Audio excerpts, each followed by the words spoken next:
Adaeze's father left them one day without a word. This made her to hate her father for leaving her and her mother. Will she find out if her father left? Will they later made peace? Let's find out. The sun hung low in the sky, casting a golden glow over the village of Ezechukwu. Life moved at its usual pace. Women pounding yam, children laughing in the dusty streets, and men sharing tales under the udala tree. Yet, in a modest hut at the edge of the village, Adaeze's heart burned with pain and anger.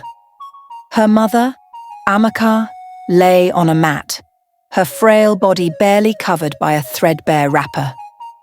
The illness had taken its toll, robbing her of her strength and vitality. Adaeze knelt by her side, dabbing her mother's forehead with a damp cloth. "Ezechukwu, my good child," Amaka whispered weakly.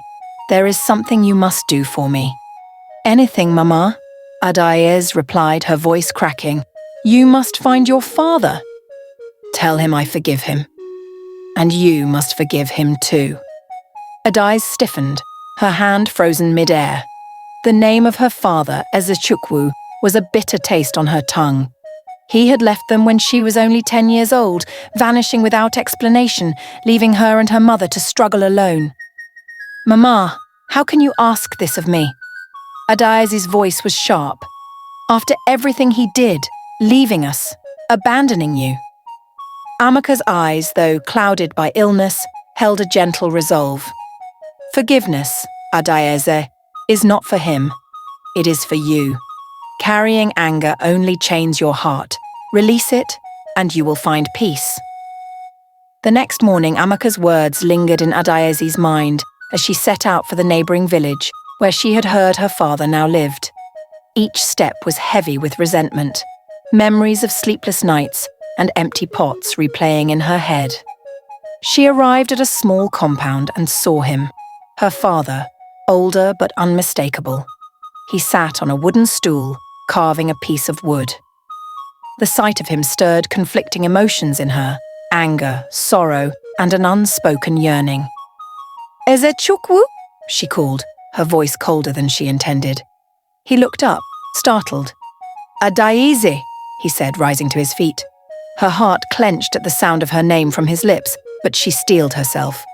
"Mama is ill. She asked me to find you." Guilt flashed across his face. "How is she?" "She is asking for you," Adaeze replied curtly. "If you care, come." The journey back to Ezechukwu was silent. Adaeze walked a few paces ahead, unwilling to speak. She had fulfilled her mother's wish. She owed her father nothing more. At home, Ezechukwu knelt by Amaka's side, his voice trembling with regret. "Amaka, I am sorry. I failed you." Amaka smiled weakly. "I forgave you long ago, Eze. It is time you forgive yourself." Her words hung in the air, thick with meaning. Adaeze watched, her anger battling with confusion. Forgive himself? Did he not deserve the pain he carried? That night, unable to sleep, Adaeze sought out Neka, the village elder known for her wisdom. "Neka," she began hesitantly, "why does forgiveness feel so impossible?" The old woman looked at her with kind eyes. "Adaeze, forgiveness is not forgetting the hurt. It is acknowledging it, understanding it, and deciding not to let it control you. When you forgive, you set yourself free." "But he left us," Adaeze cried. "How can I forgive that?" Neka placed a wrinkled hand on Adaeze's shoulder. "Have you ever asked him why he left?" Adaeze frowned. She hadn't. She had assumed it was selfishness, that he didn't care. "Sometimes," Neka continued, "understanding someone's pain can help us release our own." The next morning, Adaeze approached her father, who sat outside the hut, staring at the sunrise. "Why did you leave us?" she asked bluntly. Ezechukwu sighed, his shoulders sagging. "I was ashamed, Adaeze. I lost everything. Our farm, our money. I thought I was protecting you and your mother by leaving, but I see now that I was a coward." Adaeze's heart softened. She had always seen his departure as abandonment, never considering the weight of his struggles. For the first time, she saw him not as the villain of her story, but as a flawed, broken man She took a deep breath. Mama forgave you. I will try to do the same.